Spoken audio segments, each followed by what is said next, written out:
Welcome back, everybody. Sid Cicero, Stephen Brunt. Tim is back next week. Yesterday, the IOC banned all Russian athletes from the Pyeongchang Olympics next February.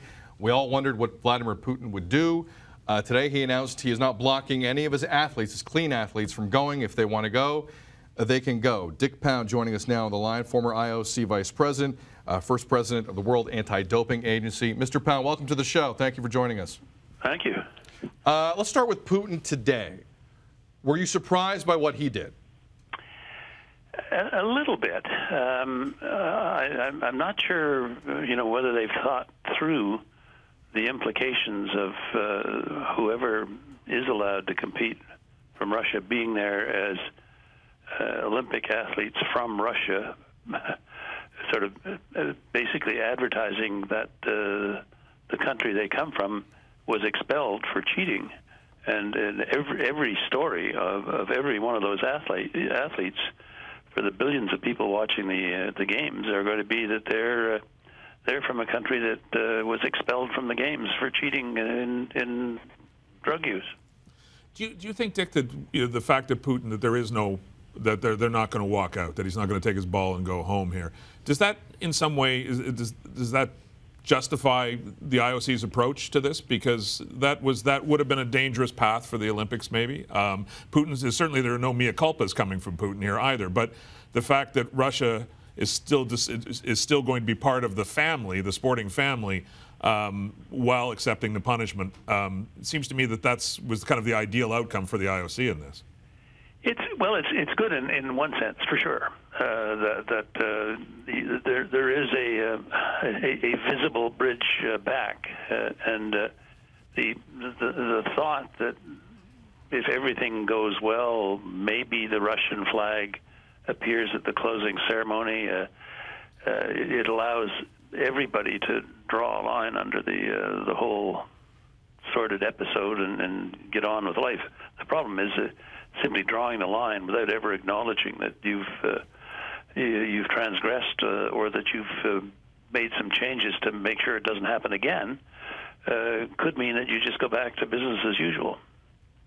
I mean, that's the issue, isn't it, Mr. Pound, in terms of the message from the Kremlin is still, well, everyone's just against us. They're not admitting to anything. So at the end of the day, if they're not acknowledging it and will never acknowledge it, what was really accomplished here?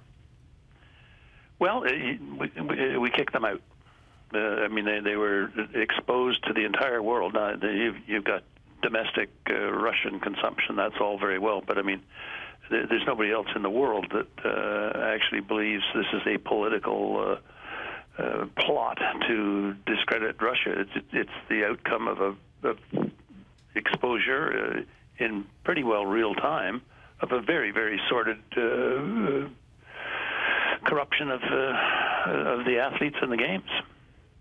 So what is, Dick? What is? I wonder in terms of the anti-doping crusade, the attempt to ensure clean sport. What is the way forward after dealing with what the Russians did, after dealing with systemic state-sponsored doping on a scale we have never seen before, done in the face of I guess the most rigid testing regimens we've ever had in history? What's the message from that in terms of the fight going forward, and what do you do now? What can be done differently if a country, a sports power, was willing to go to the lengths the Russians were willing to go to, essentially fix the Olympic Games? Yeah, I mean, it turned out to be kind of a perfect storm, didn't it? But I think that the answer is there'll be a lot more supervision now of the Russians. The testing, what they call the test distribution plans, will be targeted at high-risk athletes. There'll be more of the tests. There'll have to be easy access to Russia, otherwise it'll be in default under the World Anti-Doping Code. So there's a lot more of that sort of thing that'll keep them on their toes.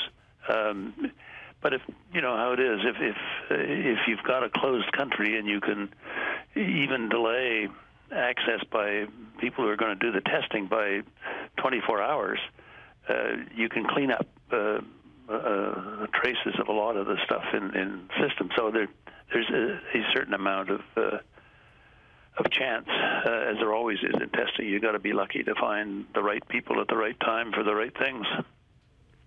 Mr. Pound, obviously we saw what can happen when you are quote-unquote in bed with Russia. At least the IOC have seen that. It could end horribly. FIFA are about to hold a World Cup in Russia. What lessons can they draw from what just happened here?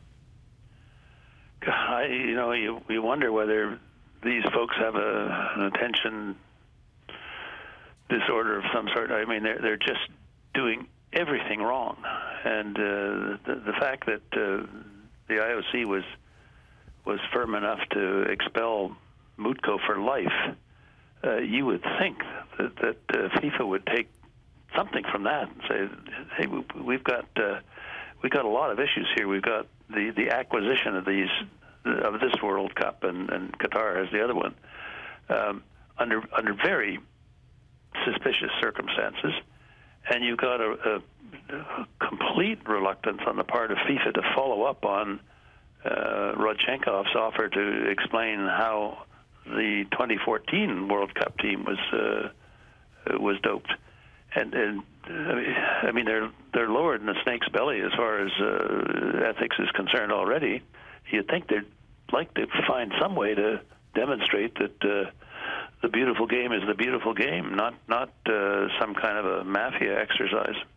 We've just got a few seconds here, but it's just a short answer. But given the fact that the Russian doping system around Sochi was designed to ensure that they wouldn't be humiliated on a home soil in the Olympics, what chance do you think that the World Cup on home soil in Russia will be clean in terms of the Russian team?